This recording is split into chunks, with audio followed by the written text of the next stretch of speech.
and you're first. So welcome to the first episode of Food System Fridays. So this is being organized by the Sustainable Food Systems faculty at Prescott College. It's a team effort.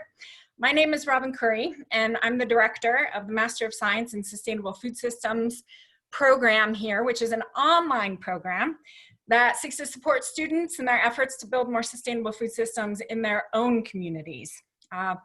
College towns seem to collect a disproportionate number of academic activists, but our hometowns need our students as they apply what they're learning to improve their food systems. Hey teachers, with so many students now studying from home, please feel free to incorporate this series into your online classrooms, and we will be recording these and making those recordings available. There are families all over the country encountering situations where they cannot find the kinds of food they are used to and in the amounts that they're used to. The spotlight is on sustainable food chains, well, non-sustainable food chains.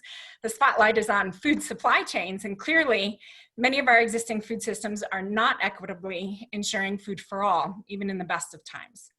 For those of you who are less familiar, a food system encompasses all the stages of keeping us nourished. It's the growing, harvesting, packing, processing, transforming, marketing, consuming, and disposing of food.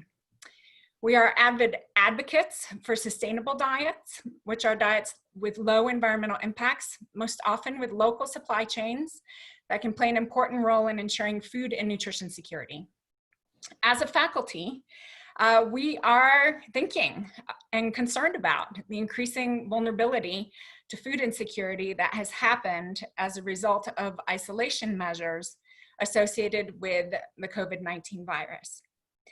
This shows us more now than ever that we have important work to do to ensure safe, resilient food systems. But the real question is, how do we get this right? The Food System Friday series for the near future will focus on policies, practices, and people like those who've joined us here today who can show us and help us learn about models of sustainable food systems and sustainable communities. Next week, please join us for episode 2 of Food System Fridays. We'll be focusing on, really what does homegrown food security look like? As planting season nears, home gardens are looked to as a possible solution for food insecurity and climate resilience, both in urban and rural environments, perhaps even more so as we're all facing isolation. Yet models of what localized food systems should look like for a sustainable food system are sparse. We'll be sharing research from extraordinarily localized food systems in Central Asia, Kyrgyzstan specifically, where 77% of the country's fruit and berry production and 52% of their veggies come from home gardens. So that's what's up for next year, or excuse me, next episode, next Friday at the same time. Because we are in Zoom, and as I mentioned, we're all learning quickly on how to interact with this technology. We are hopeful that our Zoom session will stay stable.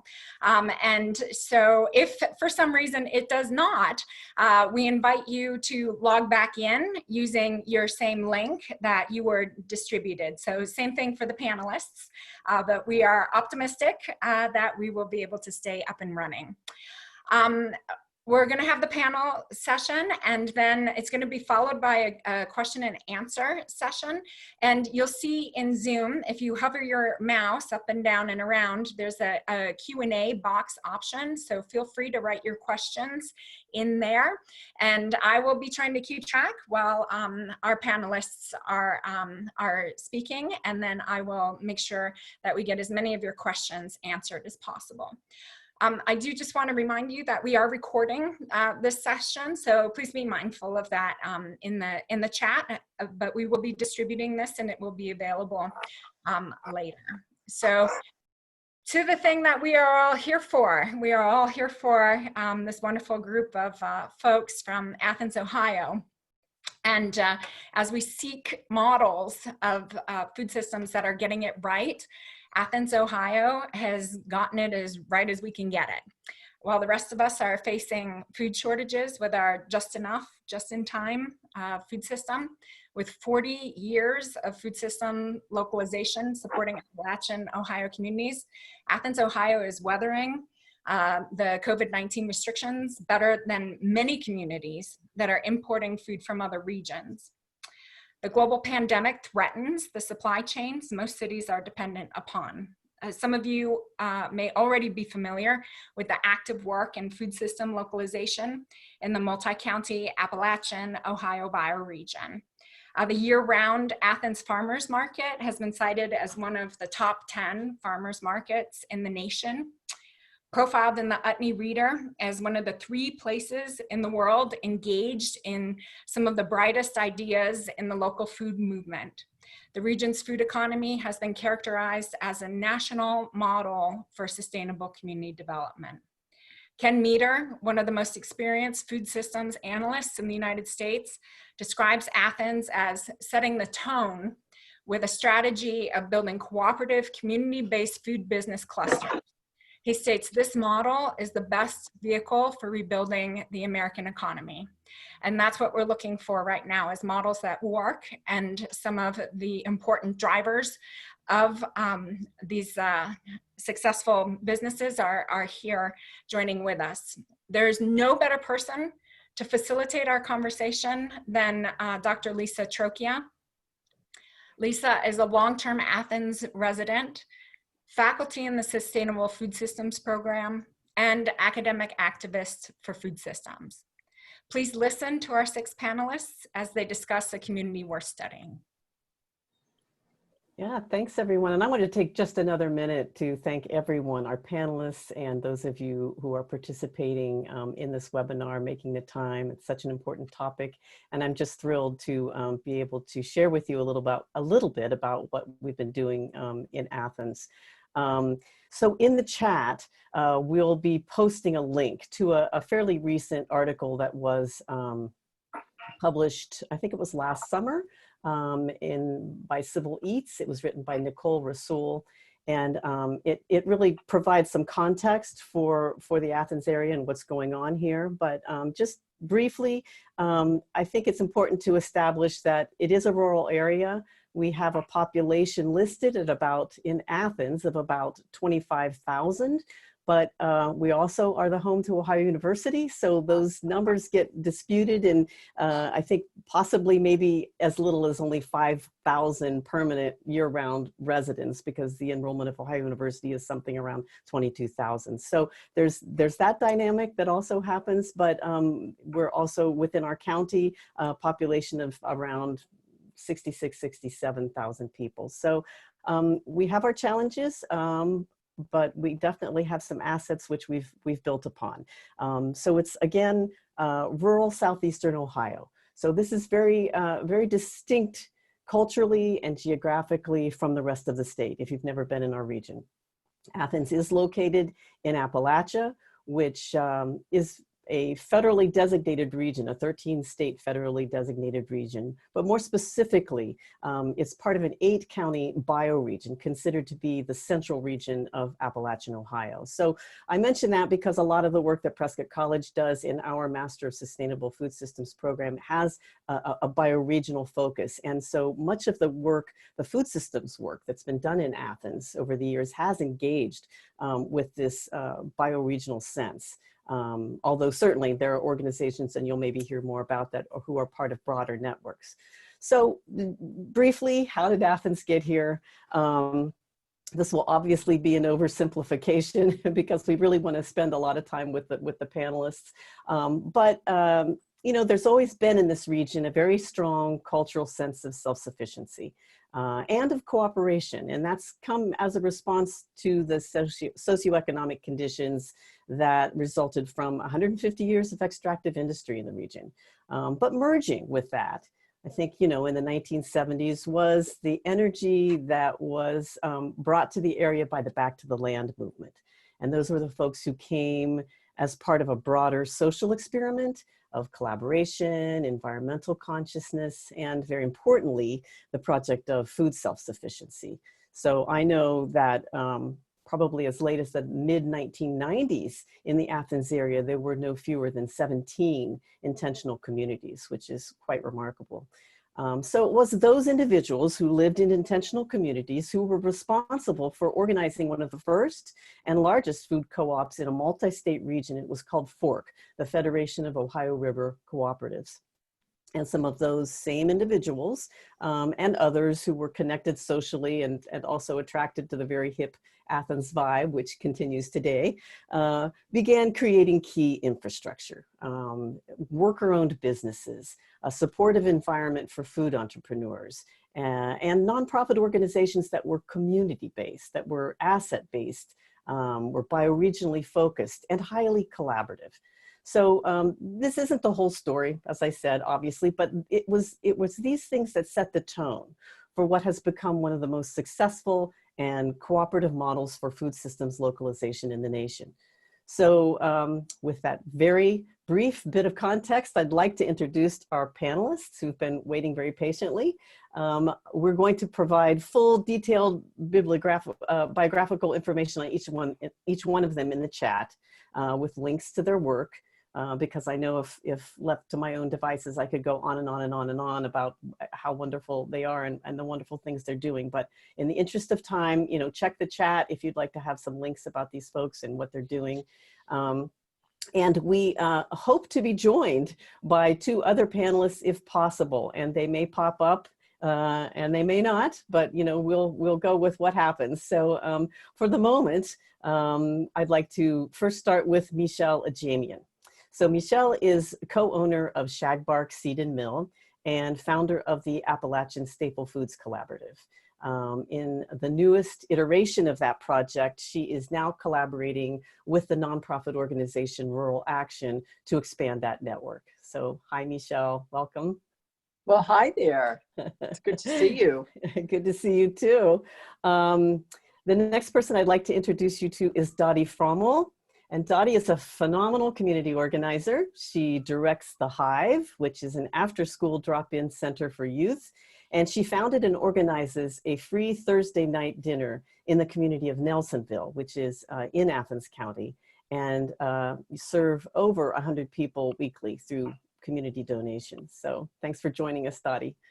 Hi. Next is Katie Mosher. And so Chef Katie, as she's known, is a culinary arts instructor, and she's also the owner of River Willow Culinary Services. She's worked with nonprofits on farm-to-school programs, and she's helped to manage USDA summer feeding sites. And she's also currently a board member for ACENET, which is a nonprofit organization, and that stands for the Appalachian Center for Economic Networks. And lastly is Joe Barbaree, and Joe manages the sustainable agriculture and forestry programs at the nonprofit organization Rural Action. And Rural Action works in several counties in Appalachian Ohio to support food production, aggregation, distribution, as well as non-timber forest products. So Joe focuses on activating peer learning networks, beginning farmer initiatives, school and institutional sales, local food distributions, and also on food hubs. So hi, Joe. Thanks for having me. Okay, so welcome everyone. I'd like to just do a little go around, and we'll start with Michelle and just sort of go around in the order that we were introduced. But I'd like for you to share what you're doing right now in response to COVID-19. And if you could speak to how the relationships and the infrastructure that's in place here in Athens is making that possible for you. So Michelle, do you want to start that off? Oh, sure. Well, I mean, I'm staying home a whole lot more than usual on a personal note, but I found this week I've been much more involved in thinking about food access programs.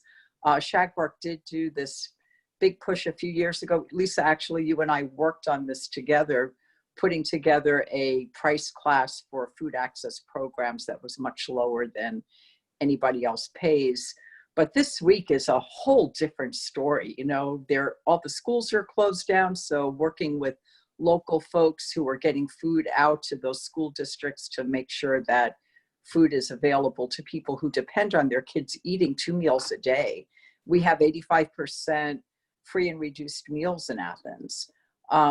So, in terms of what's happening here within the Shagbark world, that's been a a sea change for us. We've certainly seen a shift in how buying is happening. There's a lot more retail sales, and across all the other local businesses, I've been hearing that as well. But sales, of course, to institutions are down, and we're trying to also figure out what can we do to help support local farmers and restaurants, et cetera, during this time when there aren't as many sales that way. And how can we connect the skills and kitchens and farms with the people who need the food the most? And I think that next week, we're going to know a whole lot more about how that's working. We've just started out doing that. Okay, great. Well, you went off the screen there for a minute, but you're back with us. So yeah, sorry about that. And we can elaborate a little more on that when we get to the Q&A section. But that's a great answer, so appreciate that. And Dottie, what about you? And what have you been up to with your work in Nelsonville, and how has what's in place already either been helping what you've been doing? Well, it's been a busy week here in Nelsonville. At the Hive, which is an after-school drop-in program, part of Integrated Services for Behavioral Health, we had a pretty good system in place already. We provide healthy snacks to children every day after school, and we partner with a ton of different community organizations to make that happen. And so when we had to shut our doors on Monday, we already had an infrastructure in place, and we're the very grateful recipients of a lot of food that then we were able to deliver to vulnerable children over this past week. How were you doing that delivering? Well, we're delivering with the help of Chef Katie. I mean, mostly she's doing all the work, just kind of helping pass it out. We have a van, and 2 Integrated Services employees are helping to deliver it.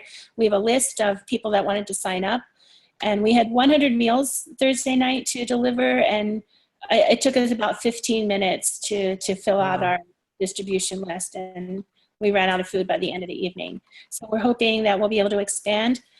Chef Katie's going to do soups on Tuesday nights and a full hot meal on Thursday nights. And the Thursday night dinner is something we've been doing already for 2 years, but we usually invite families into a space and we sit down and have a communal meal, which has been a really wonderful community event here in Nelsonville for going on 2 years now. So right now we've been getting a lot of perishable food donations from different organizations that had to close down, different schools. We've been collaborating with as many people as we can to make sure that this food doesn't go to waste and it gets distributed to families that really need it. I don't know, we couldn't have done this without Chef Katie. She's just been instrumental in helping coordinate this. And the First Presbyterian Church has loaned us space. Community Foods Initiative, they have already been one of our partners that we work with very closely, and they've just been superstars, bringing us food and apples, anything we need, they seem to find. There are lots of things that we will need in the coming weeks, including containers so we can deliver more meals, soup containers, hot meal containers, bags or boxes to put them in. I don't know. Right. I don't know what this is going to look like in 3 weeks. Yeah, I know, we're learning as we go, and we'll talk a little bit more about those challenges and what we can maybe do to mitigate some of the things that we're running up against. But I think you spoke very well to the issue of relationships and how you know who to talk to at this time to get what it is you need, or how to distribute the food that you do have. So that's great. And Katie, maybe you should just jump in next, since that was a perfect segue into your work and what you're doing. Yeah, so I've known Dottie now for 4 years, and we started working together through Circle Around the Square program, which is a summer camp in Nelsonville, Ohio. And, both kind of realized that we want to do more for the community, and have kind of been doing partnerships on and off for the last 4 years. My students actually have done a couple of the community dinners where they've catered it and had a big sit-down meal for everybody, and they get so much out of that it's really nice to be able to share that sort of civic mindedness with them. I have to say, like, having the existing relationships has sort of saved us this week. And I started making a list and I was like, oh my gosh, this list is enormous. But CFI, Rural Action, ACENet, our church, First Presbyterian Church of Nelsonville, Live Healthy Appalachia, and then all of the work that Dottie is doing at the Hive and integrated services. If we didn't have all of those partnerships already in place, and I sit on the board of ACENet and previously Live Healthy Appalachia as well, like knowing the right people to reach out to in this moment has really been instrumental. And everybody wants to help. So having a singular focused group to sort of direct them to, the fact that I can say, hey, let's talk to Dottie at the Hive and see what we can do, has allowed them to better push their resources in the right direction. So for example, CFI reached out to us about a lot of produce that's available. And the fact that, you know, it's going to go to waste because so many institutions are not open right now. Typical donation sites are not available. So that just means that our community night dinner goes to 2 nights a week instead of 1. You know, ACENet has offered us a discounted rate of their kitchen space. Having that space available in Athens County is crucial for any small business, small food-based business, but to have that space available to put out 100 meals, potentially 150 meals next week is huge. Live Healthy Appalachia just secured a funder who is going to pay for all of the soups that we put out next week, including some of the containers. So kind of having those centralized networks and having a point person, whether it's myself or Dottie, to be able to say, hey, we have this money, hey, we have these supplies, here you go. And then having people that know what to do with them, it has been huge. And then also just having our personal networks. My friend and former student, who I'm going to take all the credit for how great of a human he is, but Chef Dane Salabak, he is the chef at the Atrium Cafe at OU. He has been an instrumental hands-on volunteer. He's provided donations for the dinner. Other educators are offering to help with volunteering. And my friend Chef Robin, some of you in Athens know Chef Robin. She's a OU grad student in public health. She's offering to do menu and recipe development for us while we scale up a lot of these meals. So just having those personal relationships in place, as well as having the institutions in place, has made this really easy. Like That's the cooking great. is the easy part right now, you know. That's great. Well, listen, you know, I'm noticing in the chat, and we're so used to the alphabet soup of who we're talking about here that, you know, just to be conscious when we say OU, yeah. that's our shortcut for Ohio Sorry. University. ACENet is the Appalachian Center for Economic Networks. CFI is Community Food Initiatives. So I don't know if I've missed any, but we'll just be conscious for those folks not in our area to make sure that they know who we're talking about. So thanks, Katie. So Joe, how about you? How are things going? What's Rural Action? Rural Action always has their hands in a million things at once. So, but, you know, tell us what you're doing and how things that, you know, we've worked to get in place, like those relationships that Katie's talked about, how that's helping. Yeah, this has definitely been a busy week. This has tested how busy we can get. But I think it's, like Chef Katie was saying, the relationships have made this shift in day-to-day life and food access a lot easier than it could have been. It's so important that we've worked for decades, really, you know, multiple organizations in the area on a value chain approach to not just local food systems, but food access. I think if we had an eye only towards, you know, retail sales, wholesale, whatever it might be, we wouldn't be able to respond as well as we can to food access in the area. So we've, you know, we've been part of this value chain approach with ACENet, CFI, other partners for a long time. And so this week was really us all digging into the areas where we shine. So for Rural Action, we work pretty directly with producers mostly. So we do technical assistance with farmers, aggregation and distribution. And so this week's been just a concentrated version of that. We're pretty much at the point of working with farmers every single day to figure out what the food access partners need, you know, whether they're pantries or organizations who are distributing somewhere else, or institutions like Chef Katie mentioned who are, you know, like Ohio University, donating pallets and pallets of food. So whoever it is, you know, we're contacting them and figuring out, what the current demand is right now for produce, who's got what, and then trying to line up funding to help subsidize that as much as we can. And so, we're fortunate to work in that end, just keeping the network going, working on distribution, getting out to farms, getting produce out. But we're also trying to focus at this point on, how is our distribution going to shift with this coming season? Because it changes, public places where a lot of food access happens. For our food hub, which is a produce auction, the Chester Hill Produce Auction, it is not a space that we can have our big events in this season. So we're working with organizations like the Ohio Ecological Food and Farm Association on policy to get farmers markets and produce auctions considered to be an essential business to stay open right now while other places are closing. So it's a lot right now, but we're going to keep working with the farmers and making sure it's getting out to people who need it the most. I think I did maybe just read yesterday that the health department made that declaration for our farmers market as being considered a grocery so that it can stay open for the duration. I know that not all farmers markets in our region have been able to stay open. So, so that's interesting. Yeah, great. Well, I hate to leave out the good work that both John Gutkanst does with Avalanche. And so I can speak a little bit to it, but why don't you guys chime in too, because too, and you've been working directly with him. I mentioned that, well, John, for a start, has always been about connecting with local producers and making that the hallmark of what he does with his products, his breads and his pizzas.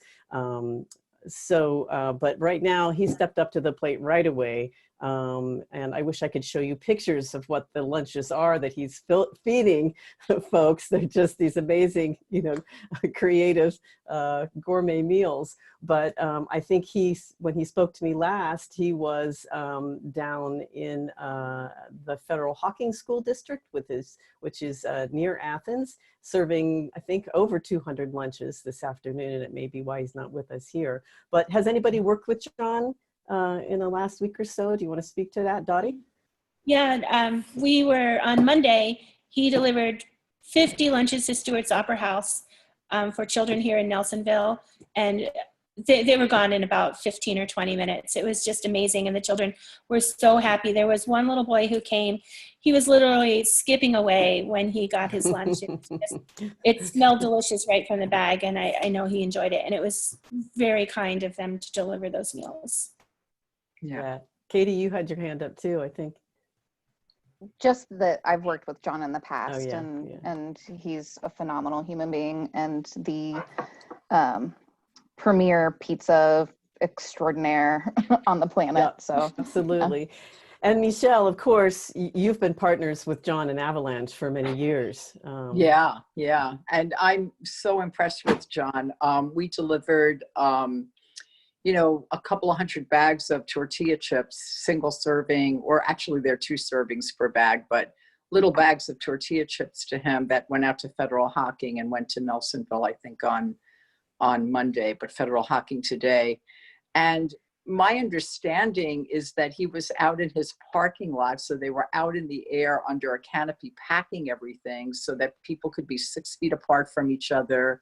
Right. And I went over there to help with the final packing this morning, but they were already gone. They were trying to beat that big storm that came in. Yeah, So, we've got bad weather here today. Yeah, and he had great photographs of his food, of the sandwiches and stuff online. And he always does that. Whenever there's a need, John just gets his whole staff behind him, and they make great breads and put together food for people.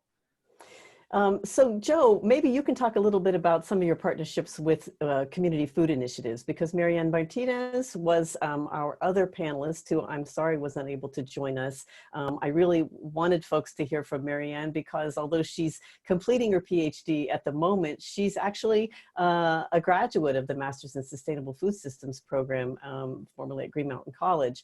And so I know there are a lot of students watching today and folks who are thinking about programs at Prescott College. So her work in what she's doing at Community Food Initiatives is a great example of what you can do with a Master's in Sustainable Food Systems degree. Mhm. So, Yeah. but I wanted, you know, just to talk a little bit about CFI because of the work that they do. So Joe, do you want to step in there?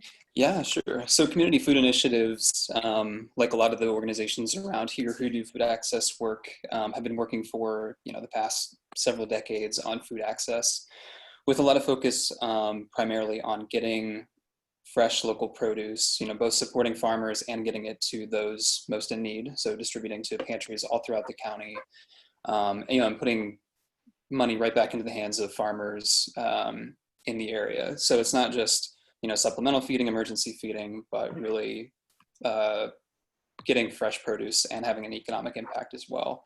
So that's kind of their biggest area that most people know, but CFI also has a massive focus on home and consumer education, whether it's healthy eating, meal preparation, you know, how to actually use a lot of the produce that's coming to folks in pantries, making it as accessible as possible with that kind of education.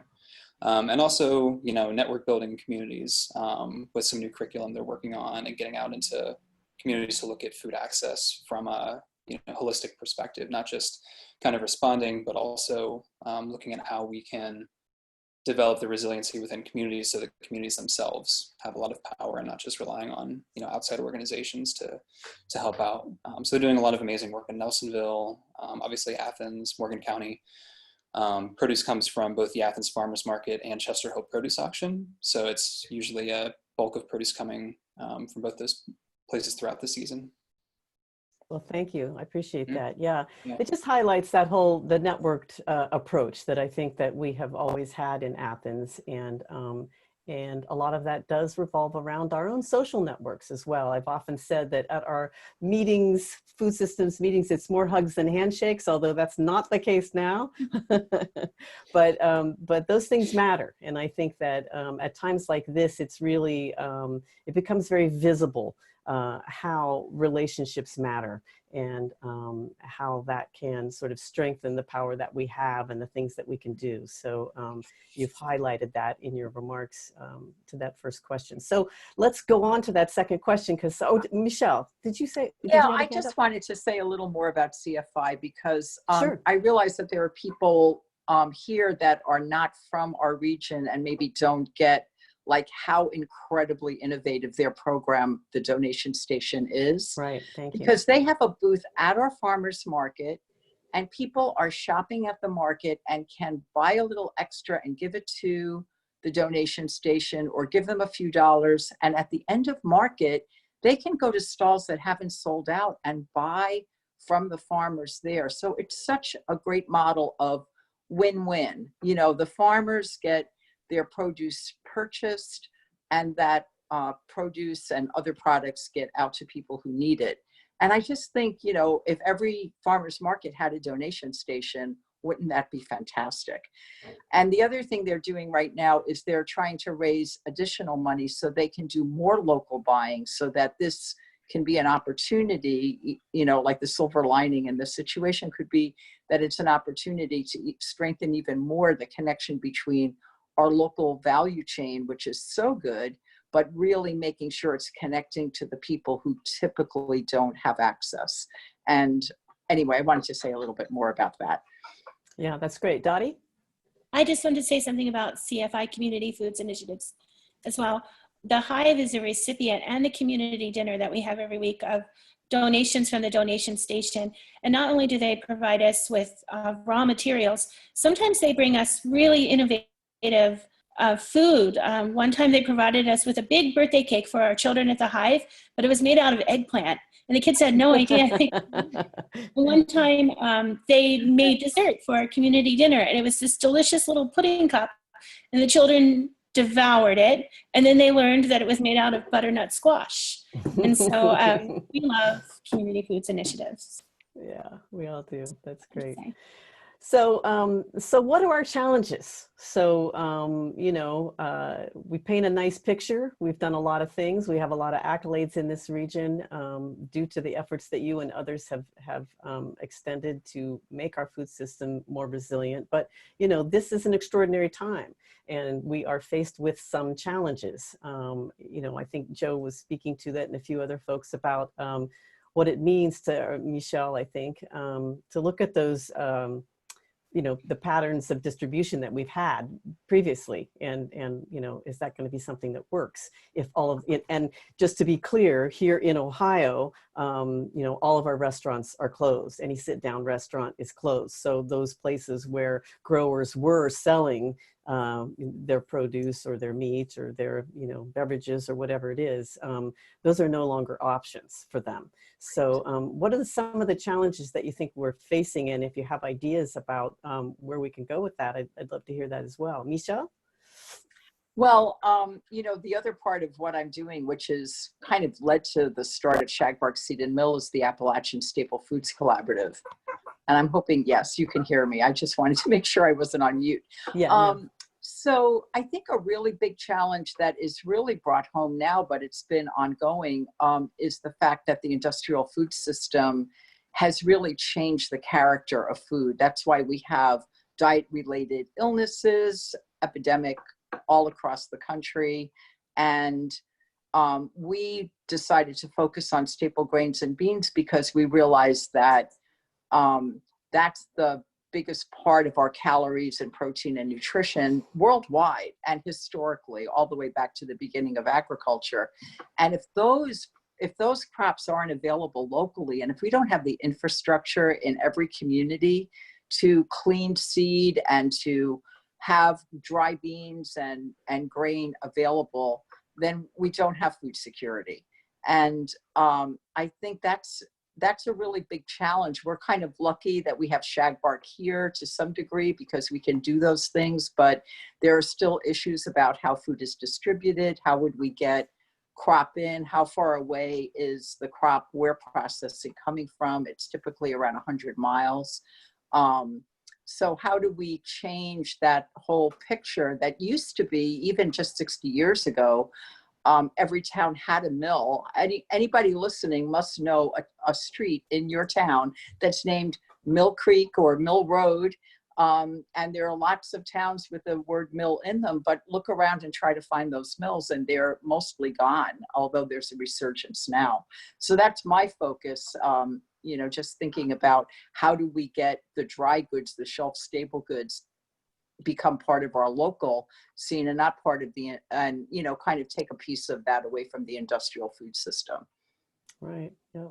Dottie, you have any thoughts about challenges at this point? You mentioned a few initially. Yeah, there's so many challenges. I mean, I thought that, I'm sorry, I didn't mean to talk over you, but I was just like, I think one of the things that we really are faced with is this equity piece. So, you know, we have these short, you know, value chains going on in Athens and have been eating local food and sharing that for a long time. But how do we make sure at this point that that distribution is equitable? And I thought maybe you can speak to that piece. Gosh, that's a big question. I don't know. Maybe somebody else might have a better answer than I do. I don't know how we make it equitable. I only know how to make sure that the children and the families that I know here in Nelsonville are have a place, a resource they can reach out to if there's an emergency. Making sure that our most vulnerable children are getting nutritious meals and not just boxes of Pop-Tarts and chips, which they love, but making sure they get some vegetables and some milk and some good things, and that they know we're thinking about them. I wish I knew the right answer. Well, I don't think there really are any for sure answers, but we can all venture what we think, and I appreciate that, because I think that you're working with a population of people that you know, it's important. Sometimes the local food scenario is often out of reach for many people. Right, well, because of pricing. And thinking about food, I mean, it's so important, and that's what we're focused on here now, is making sure everyone has food. But we're delivering food to some homes that don't even have running water. And maybe it was shut down before this crisis happened, and they just have no means of getting it turned back on. So they're not even able to wash their hands. I mean, there's a crisis happening right now, right before our eyes, and I really don't know how to address it in the big picture. I can only do little things, and I do all of those little things with my whole heart. That's all we can do. That's all we can do. Katie, how about you? Any thoughts about challenges at this point? Yeah, so the fear of the unknown, I think, is the biggest challenge because, and Dottie and I sat, 6 feet apart today and and talked about it in her office. Just thinking, okay, if they just close senior centers, they're going to maintain feeding programs through those senior centers. But what happens if they do say that Meals on Wheels is no longer an essential program? Can we take that on? How do I scale up our production so that instead of the 100 families we fed yesterday, we can now feed 150, 200, 300? We're reaching out to the schools to see if there's additional children in our area who maybe aren't familiar with the Thursday night dinners. So how can we make sure we have the space and the volunteers for that, especially as more and more people are quarantining at home? I think as additional cases come up, some of our volunteer base is going to disappear, which is a little bit frightening for me. But in the meantime, we're going to continue to wash our hands, stay 6 feet apart, utilize gloves and hand sanitizer as necessary, take everybody's temperatures as they come in, all of the different suggestions and mandates to make sure that we're able to continue to provide these items and these things. But definitely that sort of fear of the unknown and trying to plan ahead without knowing if you're going to be able to plan ahead. Right. So yeah, open to other suggestions at this time. Joe, how about rural action?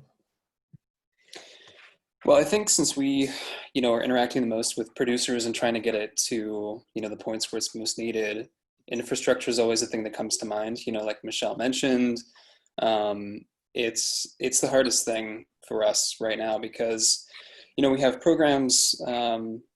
Part of our work of rural action is processing local foods and actually doing the distribution.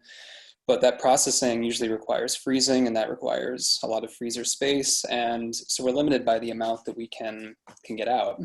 So having more infrastructure could help us a lot, especially in times like this, because we, through our farm to school program, process thousands and thousands of pounds of local produce every season, and we can only process as much as we can store in the freezer. So we have some reserves right now. We've been getting out to different pantries in the area,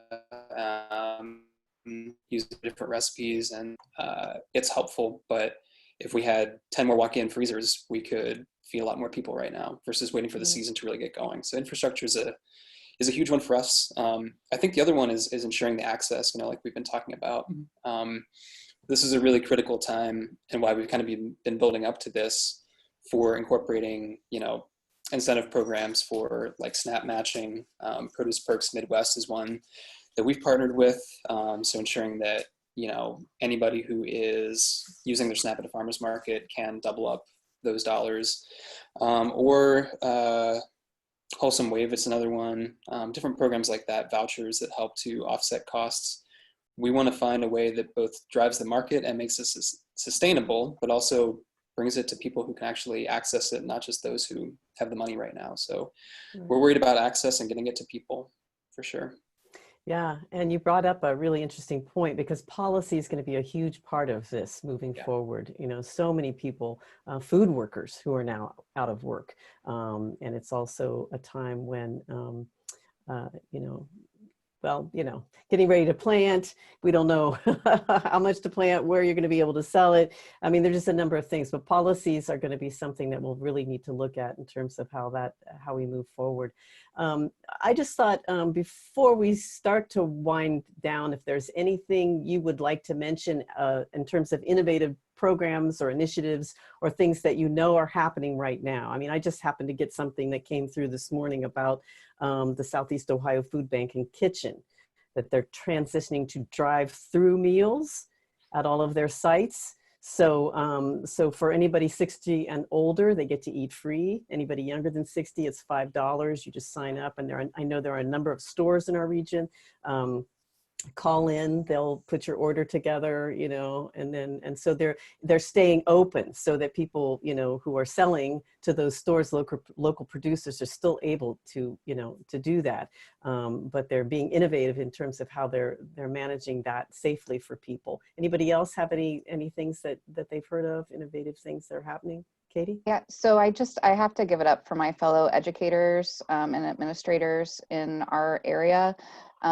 Teachers, principals, bus drivers are delivering lunches and breakfasts to students while everybody else is at home. They're taking their personal vehicles to make sure that they can get, you know, in Nelsonville, we have the big hill that the buses can't go up. So principals are driving themselves up there to deliver to students and provide a little bit of normalcy for those kids who miss seeing their favorite teachers and administrators every day. So, I mean, I'm just so impressed with how our educators have really stepped up to the plate and understand that school is more about community and learning at a social level than just, you know, math and science and culinary arts. So, right, that's yeah. an amazing effort for sure. Yeah. Yeah, I know. I mean, I think the whole impetus for having this discussion came when I was in conversation with people from all over the country, and people were literally telling me that they were needing to order, you know, meat, protein on Amazon because of the shortage, you know. And at that time, I was, you know, really waiting for the knock on the door from Becky Clark, who has Pork and Pickles here in the Athens area. She's a chef, a butcher, and an artisan salumist, and she you know, she's gone around and is delivering these things to people's front doors, you know. So I was waiting for my meat to come to my front door, you know, that was grown, you know, within a few miles of my house and processed and whatnot. So I thought, you know, we have been putting some things in place here that make it possible for folks in our bioregion to weather this storm perhaps a little better than other areas. So I thank you all for kind of, you know, chipping in, giving us some insights about how we got to where we are, what's happening now, what you're doing, what our challenges are, because we don't, you know, we don't have all the answers, but we're certainly trying. And I really thank you all for helping in articulating that today, this afternoon here. It may be not afternoon where you are, but yeah. So anyone have any closing remarks? Because I think we'll just sort of bring things to a close and then we'll move into a question and answer period, if that's okay with everybody. Yeah. Not hearing any comments? Okay. Okay, so the questions and answers. There have been so many excellent questions, and I'm sort of realizing what my capacity is for being able to, you know, moderate the chat and the questions. I think I don't know which order to do this. That's fair. I'll do it with what I can see right now with my eyeballs open. So one question is for communities that do not have as solid a community infrastructure as Athens, what are some steps we can take now to jumpstart those networks? Great question. Michelle? I saw your little square lighting up there, so I thought you were ready to jump in. Okay. Well, yeah. It's really hard to say. I mean, the first question I had in my head is, maybe it depends on urban versus rural, but it seems like, you know, I feel like I'm not sure of the best answer here. I'm trying to think back of how we built a big network around staple foods, and that was basically talking to people we knew and asking them who they knew, and being putting yourself in a position of being a student rather than an expert, because that's how you find that everybody has some expertise to bring to the table. And it's really going to take all of us working together. And I know that this call has been a lot about food access issues, which is really, really important. And we need to realize that food access is going to hit everybody if this continues. It is not just class-based. In terms of the class-based issue, the elephant in the room we never talk about is that people are not being paid a living wage. And if people had a living wage, then food wouldn't be out of their reach in terms of affordability. And so it's kind of like outside the food system work, there's this other work, you know, that really affects all the great work that's happening in food systems. You know, we could have the best food system in the country, or somebody could.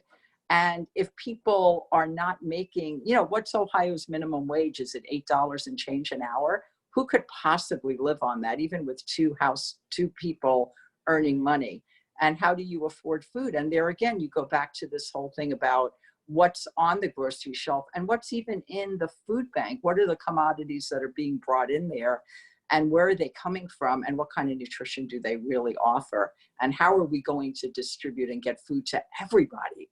Right. So I don't know if that's a good closing remark, but it's just been on my mind. It points out that everything's connected, and that's the thing to remember. And you know, I think one thing that we've done very successfully in the Athens area is to do these sort of asset mapping exercises, to gather people together and to establish who the players are, who is involved, and what assets do they have. And by assets, that can be, you know, sort of, you know, people, structures, you know, anything, you know, identifying things from an asset-based perspective and finding out what people can share, what people need, and creating those dense networks. Because once you reach sort of a certain point, then things flip. But you have to start to begin to form these networks and create a density there, so that you really can capitalize on how connected things are.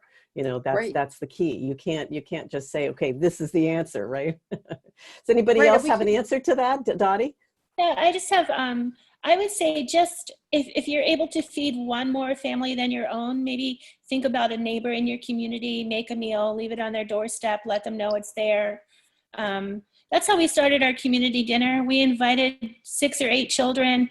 And then the next week there were 15 children, and then the week after 25, and then they were bringing their moms and their grandparents. Suddenly we were feeding 100 or 150 people a week. And it just started small. Planning is so important, but you also have to just get started. Just get to know your neighbors. Yeah. Other great questions out there, Robin? Yes. So, so Joe, this one is for you. And the question is it possible to have access to freezer trucks to temporarily set up additional walk-ins? It's a possibility. Right now we have one refrigerated box truck and one freezer van. So we can hold some stuff at frozen, but because of the cost and overhead for the freezer trucks, that's been most of the barrier for the moment. We've talked about, you know, is there a possibility to have any kind of shared infrastructure with larger manufacturers who are doing like freezing? But I feel like right now that might be tapped out with the increases in demands at the grocery store that a lot of folks are looking for. So we're trying to figure out if there are, you know, other local businesses that could have that kind of infrastructure we could utilize, especially if it's a restaurant that might have like limited service right now, but might have walk-ins. Becomes a logistics issue, but it's a good idea. Or all the institutional feeding organizations that have had no longer allowed to do that. A question is, how do the panelists imagine that they'd scale up their work in a more urban community? And Michelle, you were making that, you were distinguishing between urban and rural communities in your answer just a bit ago, but I'll throw that out to all the panelists. So I think that anytime we talk about scaling up, especially in a situation like this, we really need to consider some of the health and safety aspects of scaling up food production. So I would really urge anyone who is planning to scale Make sure that you have someone on board who is a serve safe manager or person in charge, or at least has a general understanding of time temperature and proper personal hygiene.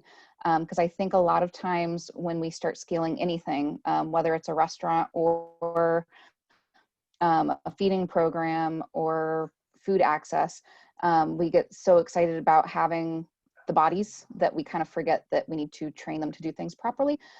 So I would really just kind of throw out there, we want to make sure that as you are bringing people in, that you're providing the right education for your volunteers as well. You know, we all know how to wash our hands, but whether or not everybody had been doing it previously is yet to be seen. So let's make sure that we're scaling up responsibly and not just trying to push food out, but trying to do it in a responsible manner as well. So that's the same for both rural and urban communities. Right. Yeah. And I think that, you know, I don't want to paint the picture that we're very insular. I mean, most of the folks, the food producers in our region, have very strong connections with the urban centers near us. It's part of, Michelle? Yeah, I mean, our largest market is Columbus, Ohio. Which is like 80 miles away? Yeah, 80 miles away. And we have, you know, so in 2019, we processed close to 400,000 pounds of grains and beans. Most people know about our tortilla chips, but we do a lot more than that. We do flour, cereal, all kinds of things from those crops. And I think it would be really interesting for communities to do some metrics on how much food do we need in this community to feed everybody for X amount of months or for a year, and start looking at how could we have infrastructure to support that. We grow enough food in the United States to feed everybody, right? I mean, that data is out there. So why isn't everybody getting food? And that's the thing about inequity. That's the thing about cost and what it gets processed into. You know, most of the grain, most of the soy and corn that you're driving by on the interstates through the Midwest is going to feed not directly into food grade crops, and food grade crops are kind of better. So I think I'm raising more questions than giving answers, to be honest, but these are things that we should all be thinking about and looking at metrics for, you know, how much food would we need? If we process 400,000 pounds of crop, how many people does that actually feed for a year? Because those crops grow and they're harvested once. They're not like a continuous harvest, like when I was a veggie farmer where you're going out and picking all the time. So once you've harvested, there it is. How much is that going to give you? How many people will be fed by that? Those are things we should just be looking at nationally, metrics about that. Yes, and so this question and the responses have spurred some other questions that are related to supply chain management and really that distribution issue. And so one of the questions related to this is asking if the panelists are aware or have ideas of what a distribution system might look like if farmers markets close in their areas, especially associated with, you know, the WIC and Senior Farmers Market Nutrition Program vouchers. So I don't know if any of you have, you know, within your networks have been hearing or just have ideas.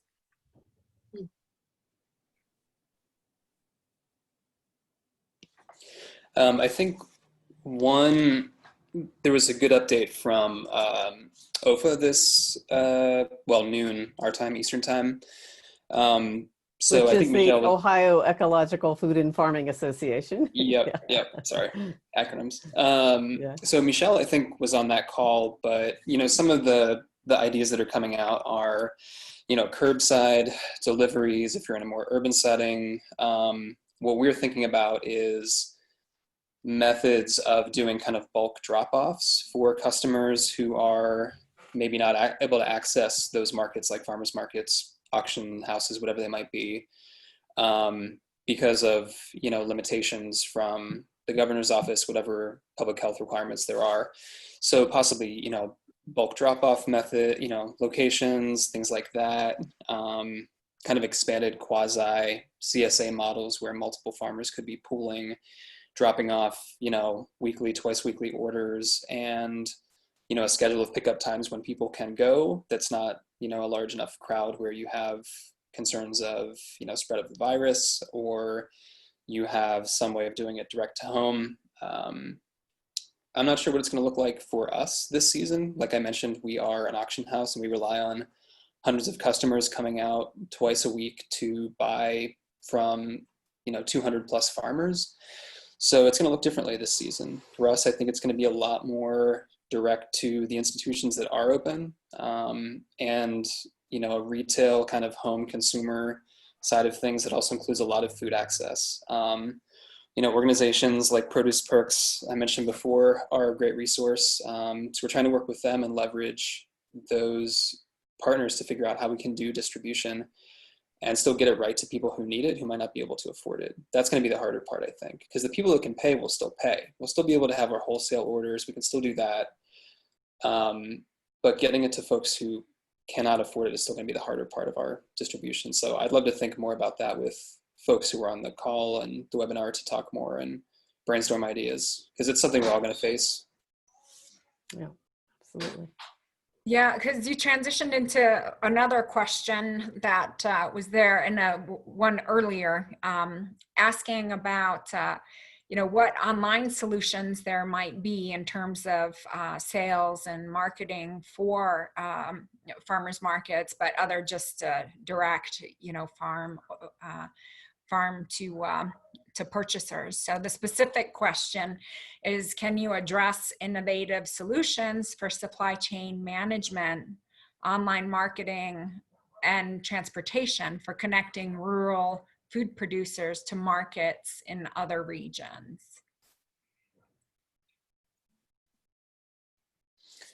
Yeah, I think for us, it comes down to those micro and metropolitan areas that we see the bulk of sales. The problem is finding a distribution model that has been able to scale up for the region that can reach those markets. That's been probably the harder part of our work. And there have been a few entrepreneurs who have tried to take on those logistics, using online systems. And it works to a degree, but I don't think we've found the answer here yet. For our work for the Chester Hill Produce Auction, we rely on a lot of online orders. So it's a way that we can get a lot of bulk orders from institutions like Ohio University, restaurants in the area. But in terms of distribution, logistics, and transportation, I think that's an area that we're still exploring, trying to figure out how that looks in a really sustainable model. Yeah, so our colleagues who have signed on as participants have been on fire in the chat, in the chat area, sharing what are some really excellent resources. So there's a resource that is sort of crowdsourcing listing of online sales platforms. So it's an open Google Doc. So please go ahead and check that out. And I just wanted to point out to our participants that we have hit that one hour mark. We're going to stay on and continue with the Q&A, but I just want to acknowledge the timing, and I want to thank you so much for tuning in for our first episode of Food System Fridays, and we hope that you will be able to join us again next week for our second episode. Those of you who want to save the chat, I believe that you're able to save the chat yourself individually by going to the chat window, and you see those three little dots. So if you click on the three little dots, there is an option to save the chat, but I've seen multiple requests in there. We will make efforts to figure out how to distribute the link to the chat. Okay, I'm getting messages saying no chat saving option on my end. Thank you, learning curve.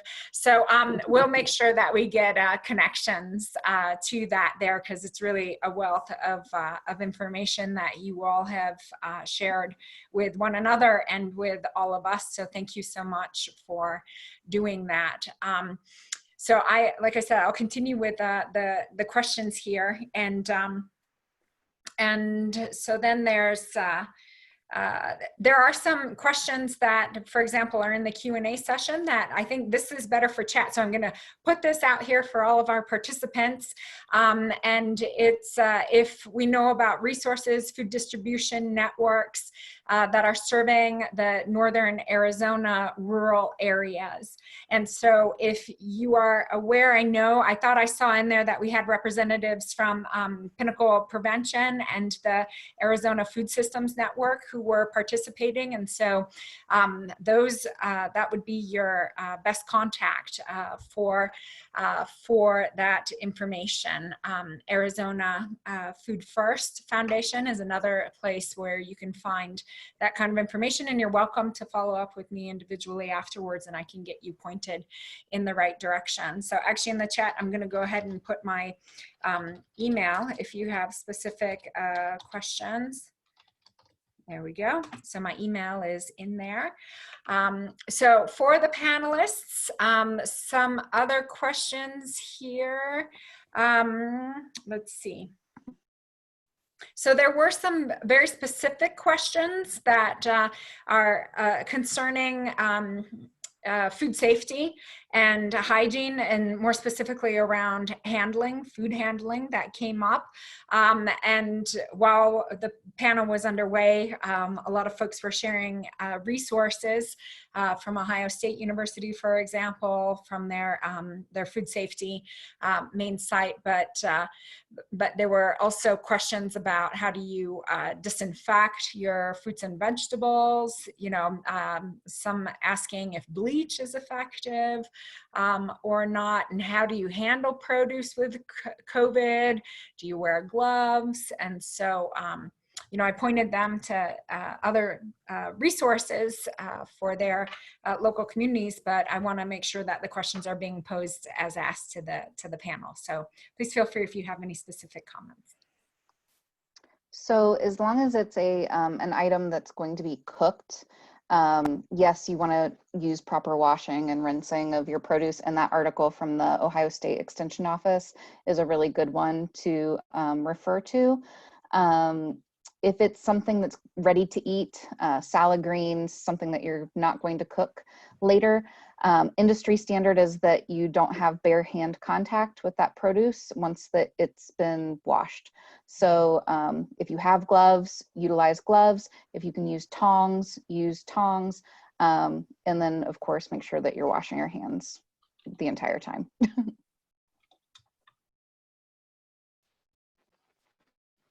Thank you.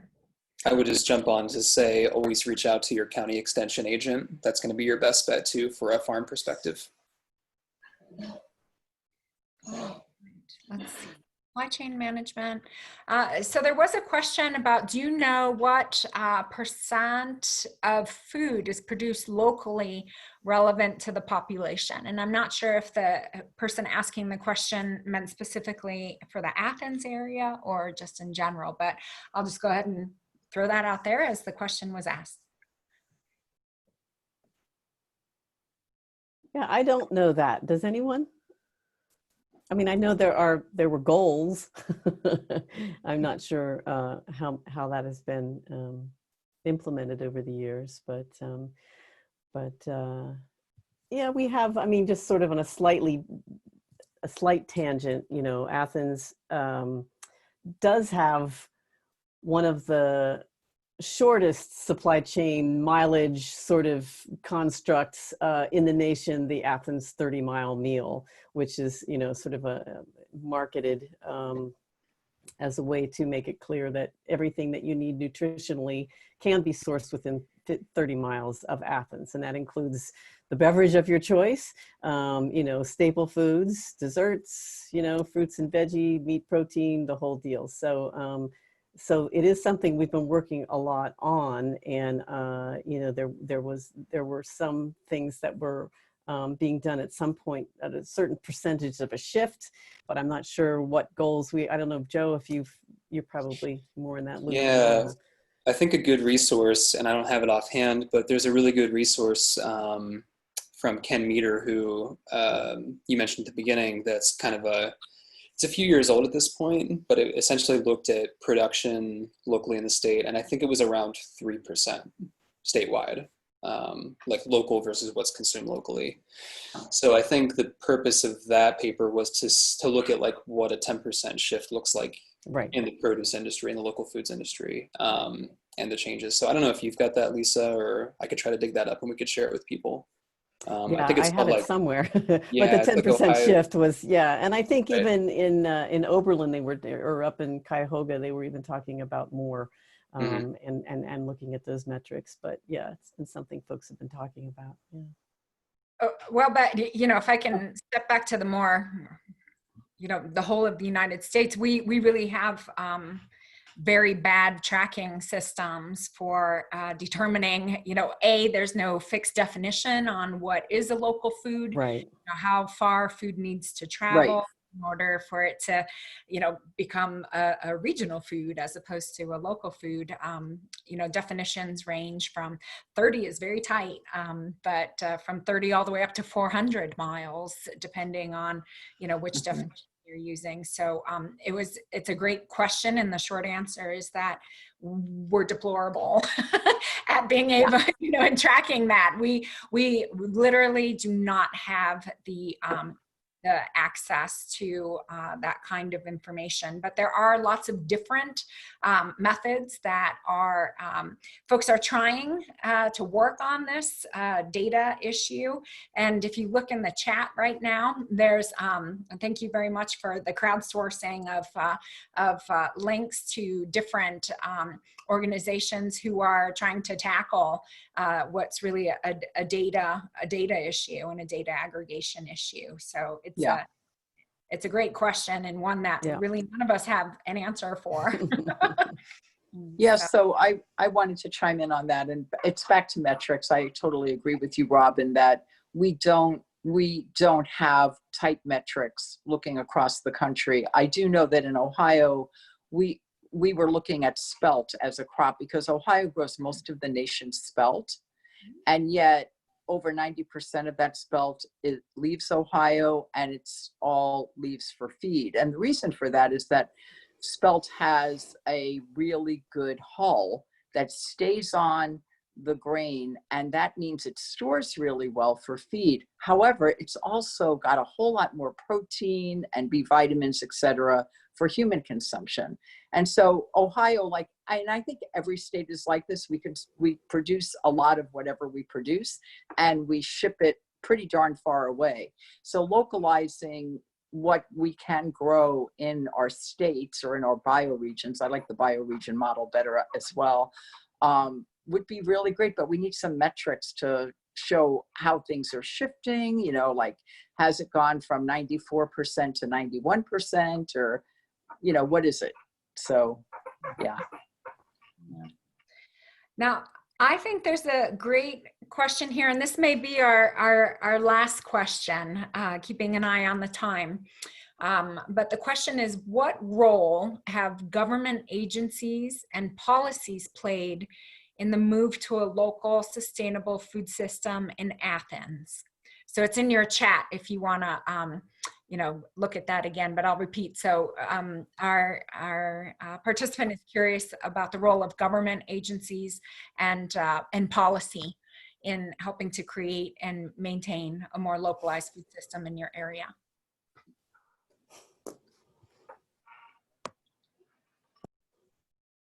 Anyone want to take that? So just on an educational level, with the help of Rural Action and bringing some information to our school districts, you know, they are technically a government state agency, but we've been able to implement more local foods through the Rural Action Farm to School program in this area, at least. Joe, you can probably speak a little bit more to how much exactly we've been able to send out, but it does feel like as nonprofits and our food system organizations, we're constantly reaching out to those agencies. The agencies aren't really playing a role. They're more like pestered participants. Like we just sort of break them down until they're willing to see the light.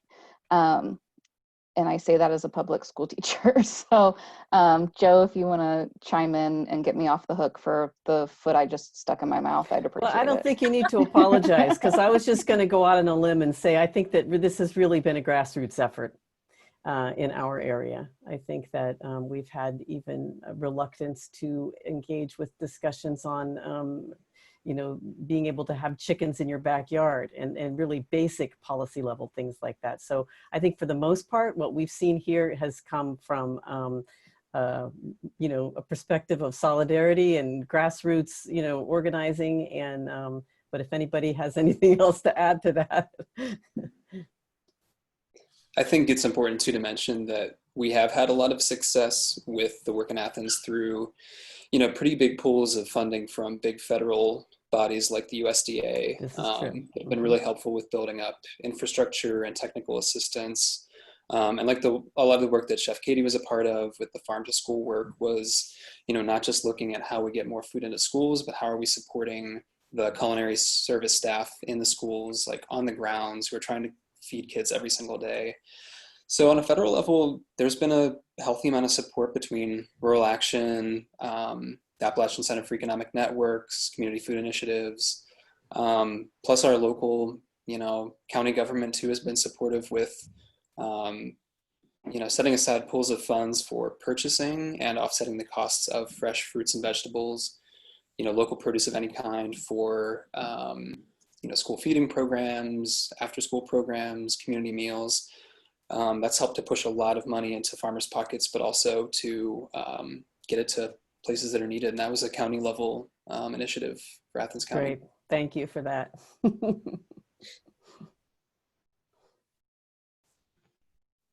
Well, I want to thank you very much for agreeing on such short notice to join us today, to all the panelists. So I'm very appreciative, and our participants who have chimed in and spent their time on this topic to learn about what elements were right there have also been sending thanks and appreciation to all of you. But I also think that the participants have brought to our attention, you know, a lot of the things that we need to work on. And not just, you know, that's not a criticism of the Athens food system. It's just, you know, in the United States, these are issues that we're facing, and we don't have the answers for all of them. So we have plenty of fodder for new Food System Fridays episodes is what I am taking away from today's discussion. And I'll hand the mic back to Lisa for final words, but I thank you very much for sharing your experiences with all of us as we're all trying to figure out, you know, what to do and doing the best that we can. Yeah, thank you, Robin, and thank you for managing the chat and bringing that all forward. That was no small task with over 100 people online. So I know, I hope nobody takes the time to out, you know, do the best I could. So yeah, I just want to say thanks again to you panelists for joining us, and to everybody else joining us today, and to Prescott College, and to the marketing team, and everyone else who was so supportive in enabling us to do this pop-up webinar.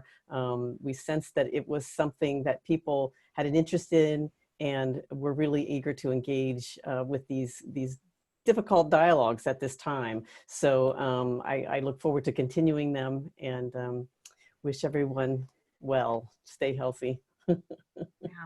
Stay healthy. Thank you. Thanks all. Okay. Bye. Bye.